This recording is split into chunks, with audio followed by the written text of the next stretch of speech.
না, পুরুষ তো কোনো হতাশা হওয়াই যাবে না, যেহেতু পুরুষ তারা করি খাইতে পারবে।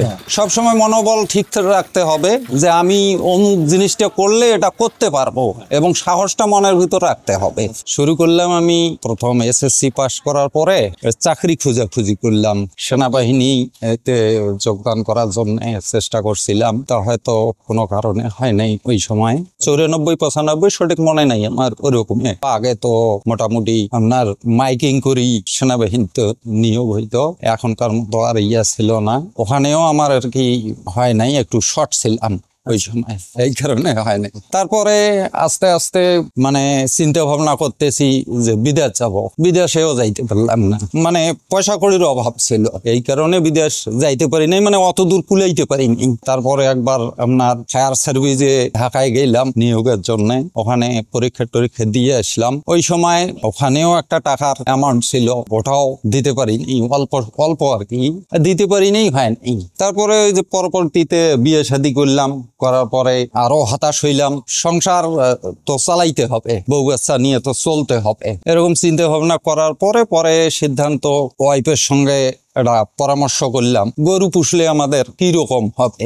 চিন্তা ভাবনা করার পরে ওই যে স্বর্ণ ছিল কিছু গলার, ওইটা বিক্রি করলাম ওই সময় 50,000 বিক্রি করার পরে দুইটা ছোট বকনা মানে অন্য মানুষের খামার থাকি নিলাম। ওখানে নেওয়ার পরে আস্তে আস্তে আর কি ওগুলো লালন পালন করতেছি, ওই দুইটা বড় হইলো, কনসেপ্ট করলো, এইভাবে আস্তে আস্তে আর কি ইনশাল্লাহ মোটামুটি এখন আমার এ পর্যন্ত এই গাভী বিক্রি করে এর ফাঁকে বিক্রিও অনেক করলাম। কনসেপ্ট করার পর একটা অনুভূতি হলো যে যাক, বাচ্চা হবে আমার, গরু হয়তো বকনা হলে আরো বাড়তির দিক যাবে, কিংবা চিন্তা ভাবনা করলাম যে যদি আড়িয়া হয় তাহলে ওটা আমি বিক্রি করি, কিছু দুধের পয়সা মানে রোজগার করতে পারলে হয়তো কিছু পয়সা দিয়ে আর একটা নিতে পারবো। এইভাবে আর কি আগার একটা চিন্তা ভাবনা বা অনুভূতি, ভাগ্যের চাকা হয়তো ঘুরাবে। দ্বিতীয় ধাপে ওই আড়িয়ার মা যখন প্রেগনেন্ট হইলো, তখন আড়িয়াটা দুধ ছাড়লো, ওটাকে বিক্রি করলাম আমি। ওই সময় বিক্রি ধরেন আমরা 30-35 হাজার টাকায় করলাম। 35,000-এর পরে আর কিছু টাকা ভরণ দেওয়ার পরে আর একটা রংপুর বেলিব্রিজ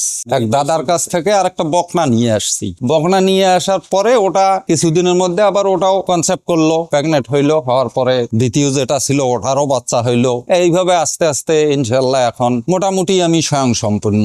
এখন পর্যন্ত দিতে পারিনি, মানে এখন পর্যন্ত দিতে পারিনি সোনার জিনিসটা, দেবো ইনশাল্লাহ, সমস্যা নেই। এখন দিতে আর অসুবিধা হবে না, ওয়াইফের কারণেই তার সাথে পরামর্শ করছি। ও আমাকে যেহেতু গলার জিনিসটা দিয়েছে, ওটা বিক্রি করছি, তো অবশ্যই ওর অনুদান আছে, সহযোগিতা না করলে ওটা হয়তো হইতো না। আমার প্রথম ওই সময় দুধ বিক্রি করছিলাম 40 টাকা, 35 টাকা ওই যে গোয়াল খেয়ে দিয়েছিলাম, আর খুচরা যদি কেউ নিত তখন 40 টাকা। আমার একটার হয়েছিল আপনার সর্বপ্রথম তো তত চারটা উন্নত ছিল না, একটার ছিল 8 লিটার, একটা ছিল 12 লিটার, পার ডে 20 লিটার ছিল।